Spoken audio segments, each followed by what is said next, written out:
အားလုံးမင်္ဂလာပါဒီမျိုးခုရောက်နေတာကတော့ Rise Sukhumvit 101 condominium လေးမှာပဲဖြစ်ပါတယ်ရှင်ဒီကွန်ဒိုကတော့ထိုင်းနိုင်ငံဘန်ကောက်မြို့မှာရှိရဲဆိုတာကိုအားလုံးသိပြီးသားဖြစ်မှာပါနော်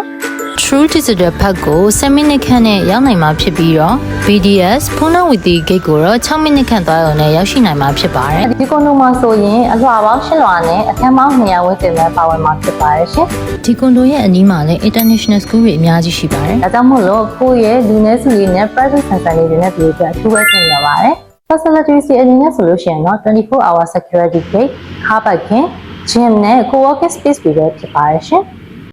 အခန်းရဲ့အကျယ်ဝန်းအနေနဲ့35 square meter